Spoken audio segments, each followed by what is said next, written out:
Just in time sa kanilang first anniversary as a love team this Friday, ang Aldab ang napiling maging cover sa inaabangang 100 Most Beautiful Stars list ng isang magazine.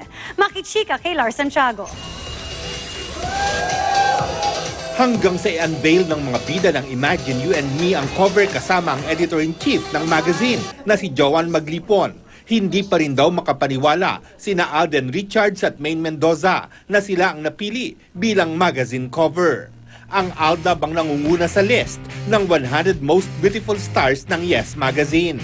Nagulat po ako kasi alam naman ng lahat na ang lagi kong ginagawa is lukutin yung mukha ako, magpapangit. And then binalita sa akin na kami yung magko-cover ng 100 Most Beautiful. Pero syempre, it's an honor for us to grace the cover. Lagi ko po sinasabi sa Yes Magazine team, kila Miss Joan po, na dream ko sana one day makapag-cover.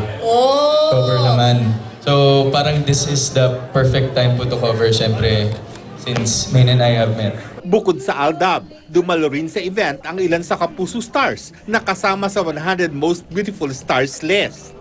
Tulad ni Derek Monasterio, Barbie Forteza, Andre Paras, Mike Tan, Rochelle Pangilinan, Bianca Umali, Miguel Tan Felix, Benjamin Alves, Chris Bernal, Ken Chan at Gerald Napoles.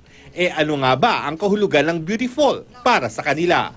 It's more on what's on the inside. If you're a good person, if you're a genuine person, if you have good intentions. You're a beautiful person if you're able to manage and establish relationships that is worth their while and worth your while. Pinaka mag-a-attract pa rin talaga yung kung ano yung nandun sa loob. So yun po, yung ugali. Personality talaga kasi yung physical appearance mawawala at mawawala. Lars Santiago, updated sa showbiz happening.